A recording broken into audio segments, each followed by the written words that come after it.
Hey everyone, this is Jay from Boulder Creek Railroad, and today I'm just going to go over some different weathering techniques to turn one of these really old, I believe this is a Bachmann hopper car, into a much more realistic, weathered, and just better looking prototype. So I have a lot of different methods for how I go about weathering equipment, and I'll be trying to do or show a couple of these different methods this video. So I picked up this car at a swap meet. It's like one of those, $5 cars that you buy. And as you can see, it's got some pretty interesting lettering. We have some, markings on here. The lettering is pretty okay. But you see the coal load is just absolutely terrible. There's essentially no detail on this car at all. The underside is literally just terrible. And it has these old Rapido couplers, which is just not great. But the basic shape of this car is okay. And with a little bit of weathering, we can bring out some of those details and make that coal load just look a little bit better. And so today we're just going to be kind of going over that total process of just kind of making a crap car turn into a pretty good car. So to start off, we're just going to go ahead and remove the coal load from the car. I'll be adding in a better coal load. You're using this plastic piece, but we'll just give it a better coal load later down the line. Let's put that over there. And then we're just going to be left with the basic car. Now, I'm going to go ahead and also remove the trucks from this car. I don't really think that I'm going to need them at the moment. And so since I'm going to be upgrading those couplers, I have a couple of these Bachmann dummy couplers I'm going to put on this to replace it. I'm out of microtrains couplers at the moment, so until I can get some new trucks with microtrains couplers, I'll just use those dummy couplers to hold me over in the meantime. So to start off, this car is brown, or boxcar brown, or whatever sort of color you want to call it. It's a brown. When the cars normally get very dirty with rusty brown sort of colors, so weathering a brown car might be a little confusing to some because they already are brown. But there are methods, there are ways. And primarily today we're going to be focusing on giving this car a pretty heavy weathering job. The reason why we're going heavy with the weathering job is because this car has almost zero detail. And, well, if you did light weathering, the car would honestly still just look like a plastic piece of junk. But if you do some pretty hard weathering on something that looks kind of crappy, it'll definitely bring out a lot more of those details. So we're trying to do like a sort of mid to heavy sort of used car look for this hopper car. So as for colors, of paint, we're using a bit of this burnt sienna color here from Americana Paints, Deco Art, the classic burnt umber brown. I have a color that's a mix of that burnt umber brown and some white. This is light ivory, but it's essentially just white. I'm also using a bit of this charcoal color paint right here. I'm actually almost out of the stuff. I got to buy some more. That's probably the most useful color I own. And then a bit of granite gray. And those are the total colors I'll be using for this project, just to kind of weather up the car. The mix of burnt umber and white is about 50-50. So there isn't really much in the way of figuring out that sort of mix. It's just essentially to make a light tan color. That's just kind of get that sort of light dirt color that comes towards the bottom of these cars. We're also not going to be doing too much weathering to the interior of the car, and just enough so that we have a little bit of detail, but primarily that coal load's going to be kind of blocking up the majority of that, so I don't have to do too much weathering to the inside of the car. Alright, so to start off, let's go ahead and do some of that light weathering. The method for weathering I'll be using on this project is dry brushing. This is probably the most common method of weathering that has happened over the course of time for modelers. More recently, there is also airbrushing. I have my own airbrush. I do quite a bit of modeling with airbrushes, but sometimes it's good to just kind of sit down, get back to the roots, and dry brush, especially because dry brushing is a much quicker process. And sometimes the only way you can get, good details with these models is to dry brush, to do it by hand. So I've mixed up all my paints together. They're ready to go. And also what I have here is just like an old rag, dish towel sort of thing that I put on my, I cover up part of my body with it, but I also use it for dry brushing. Because the method for dry brushing is you take some paint, put it on your brush, and then wipe it off on the side so that you have a very light amount of paint on your brush. So what I'm going to do right now is I'm going to put this little rag over here off to the side for now, and I'll be using that to dry brush. I also have a little container of water here, my paint, and my brushes. I'm using a smaller brush for more detailed work, a little bit of a a little bit of a bigger brush that's a little bit softer, and then a larger brush that has very hard bristles. And that's just so I can get some variations in the weathering. To start off, we'll be using the 50-50 mix of burnt umber to white, and we'll be doing that just a light covering over the entire bottom of the car, or actually over the entirety of the car, just a very light amount, just to kind of weather up some of these detail parts to bring out some of that detail. We'll be doing that, just kind of leaving a little bit of not trying to get too much here out towards the top, but definitely towards the center and the bottom here. We definitely want to get that covered up. And then we'll move on to our next color. So just to kind of show you guys how to dry brush, you're going to take a little bit of paint, get it on your brush here. You're going to see I got that paint all over that brush right here. And you're just going to go ahead and you're going to brush most of it off so you get a little bit less on your brush. And then you're just going to go ahead and begin the process of dry brushing. And I'm just going to go ahead and do some downward motions. Now you're going to want to make sure that you do downward motions when you dry brush, because grime goes down, rust streaks go down, right? Now with this lighter brown color, this is supposed to be somewhat of a overall dust color, so that dust kind of accumulates over the entirety of the car, kind of everywhere. So it's not too critical that you go down with this, but for consistency's sake, I like to just continue to dry brush downwards. And we're just going to kind of add in this color over the entirety of the car, slowly building it up, making sure you let it dry, and then continuing to go back, add a little bit more here towards the bottom, and just kind of continue that process of adding in some, wiping it off, and going back and dry brushing more here towards the bottom. And then slowly you'll start to build up those colors on the car. One thing to make sure is that you are careful not to overpaint areas. If you notice that you put way too much paint and you try to go too fast, you're gonna have a lot of issues with the car. And your processing and your painting will just create big blotches and it won't look that great. And you especially don't want to do that because you want this car to look good. So take your time, be careful, be slow. So I'm going to go ahead, I'm going to speed up my process, and we'll cut back to the next color when I start dry brushing that. Alright, so I've gone ahead and I have done the weathering for just the car there. So we're going to go ahead and we're going to grab our dark brown or our burnt umber color here. I'm going to take a little bit of that, and we're all going to do the exact same process, being very careful. And we're going to go towards the bottom of the car now, and this is entirely just going to be to create a really dark dirt buildup towards the bottom of the car. And be very careful when you do this because this dark brown color is very strong, so you want to be very careful when doing this. So after I end up dry brushing, you can definitely see the differentiation between the lighter dry brushing up here and the darker line that's right there. It is just a slight amount, but it definitely does quite a bit of a difference on this car. Definitely makes it seem a lot more realistic. So the next color we're going to go ahead and do is a bit of those rust streaks. And for that, we're going to be using burnt sienna. It's this lighter brown color. We'll be using our small brush for that. Again, this is still dry brushing, so you're going to put some on there and take it off.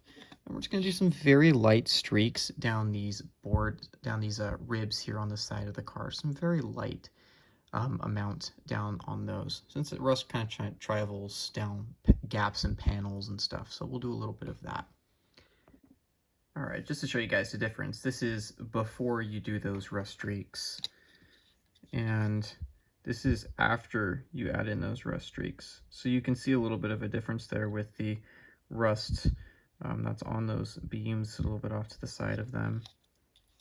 Definitely adds in quite a bit more to the car, as you can see. So a lot more realistic.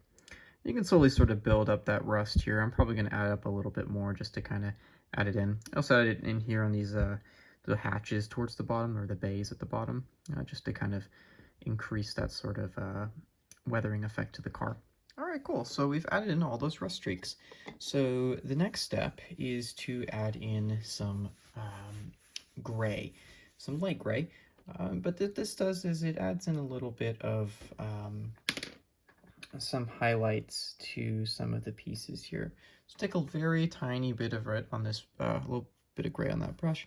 Take it, I'm just going to dry brush just a little bit onto the car towards the top here. And what that's to do is going to kind of create a sort of a faded effect on some portions of the car. You want to be very careful with this because this is a very light color on a very dark car, so it's going to show up a lot. So you're going to be very, very light. Again, very tiny amounts, build it up over time. I cannot stress that enough. Now that we have that faded effect in, it's time to add in our final color. And that's this dark gray color, or this charcoal color that I use. We want to be very light with this color here. This is the darkest color by far. And where we're going to add this is we're just going to kind of add this in, again, towards the bottom. Or sorry, not towards the bottom, I'm sorry, on the inside of the bay here. And this is kind of give the effect of like coal dust. We're going to add this in a little bit towards the insides here. I already added in a little bit of that bird sienna rust color in there. I'm just going to dry brush a little bit of this on the inside to give it a little bit of a darker tone. And after that, we'll move on to the trucks and then the coal load. All right, so we have the car done now, for at least the weathering portion of this shell.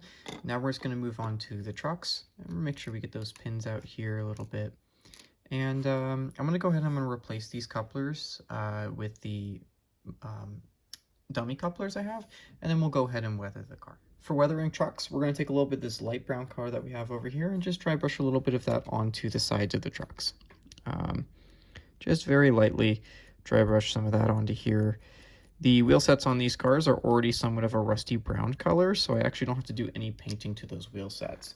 But if you do have black wheel sets, it's a good idea to add a little bit of some of that raw sienna color to there, sorry, burnt sienna color to that to kind of bring up sort of a rusty tone to your trucks. The final step for trucks is to take a little bit of that burnt sienna color and just kind of dry brush the coupler for the trucks. It's pretty simple, just another, again, very light dry brush onto the trucks to kind of give those couplers that sort of rust effect and look that they commonly have. And once you have that, you can assemble the car back together.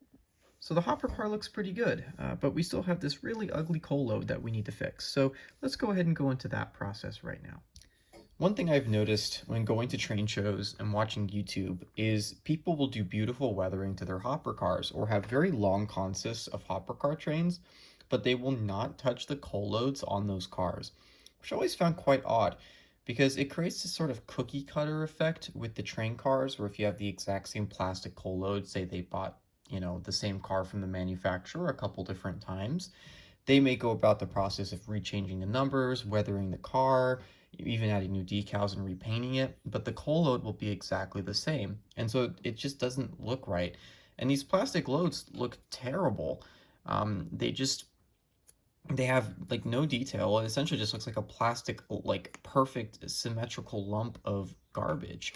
I mean, like no coal load is going to look perfectly symmetrical. They're all going to have differentiations. Even with modern technology, especially with a car that's more modern like the one that we have here, it doesn't make any sense for this coal to be so perfect. Now, I would go about the process of creating a brand new base for this load out of foam, but for the sake of this video, and for the sake of my own sanity, I'm just going to reuse the original load, and I'm just going to go about the process of adding in some coal to it. Now, you don't have to go about buying realistic coal from Woodland Scenics or from any of the other manufacturers who produce ballast and rocks for scale modeling. Rather, theirs are some pretty cheap ways of getting about this, or getting around this. My favorite method is to just go to the dollar store and pick up this. This right here is a bag of terrarium sand. Not just terrarium sand, it's also used for, you know, like plants, like little potted plants that you have, um, like a cactus or whatever. And it's just black sand, but it's perfectly scaled for N scale and HO. It's just absolutely perfect. It's small, it's fine, it's flat, but there's a couple of shinier pieces in there to give off a differentiation effect when you look at it. And I use this on almost all of my models that have coal loads. Any steam locomotive that I have, when I purchase it, if it has a coal load, it instantly gets some of that black terrarium sand, just to kind of really bring out the detail in the models. I have quite a few. This is something that I've just always just disliked. Manufacturers always put, well, they'll try to put the fact that they have a realistic coal load in the back, and it's just a plastic piece of junk. So going through this process will massively enhance the realism of your models. And doing it is not difficult or time consuming. All you're going to need is some Elmer's white school glue, or, you know, just white glue. And you're just going to put it all over this guy here. You're going to spread it out with a brush. Make sure the brush is a crap brush that you don't care about and are willing to throw out. I have a set of brushes that I use for glue only. And then you're just going to sprinkle on a bit of the sand onto the top of it. Once that's all dry, you can go ahead and try to fit it back into the car. Sometimes that sand gets on the sides where it needs to be flush with the car, and you'll just take an X-Acto blade and cut that off, and I'll show you that process. But this really does change the appearance of the coal loads. So I'm going to go about that process right now. One thing I also would like to mention is that if you are doing this on a workbench and not outside or in a place where it's easily accessible for you to, like, you know, get rid of the sand, take like a little, you know, old box or package or whatever and do it on top of that, because you're going to get black sand everywhere. I made the mistake of ballasting some, or putting some dirt on a diorama or something on my workbench once, and I had dirt on my workbench for like years. Like, I'd lift something up and there'd just be a pile of dirt from that project, and it really made me angry. So always have a package or something or a box that you do this in if you're doing it on a workbench, and then have a trash can nearby so you can easily dump it away, because it's going to get very annoying very fast. So let's go about this process here. So I've gone ahead and I've added that glue. So now it's time to take a little bit of that black sand. You can use a spoon or you can use your hand. I'm going to use my hand for this process, and we're just going to sprinkle it all over the top here. And just continue to do that process until you don't see any glue. And once you're done with that, your coal load will be complete. Well, mostly. There's a little bit more you have to do, but once I see that I have a pretty good covering on the car here, I'm going to go ahead and turn it around, make sure I got the back side. As you can see, there's some gaps here on the back side. And you just want to make sure you get all of that.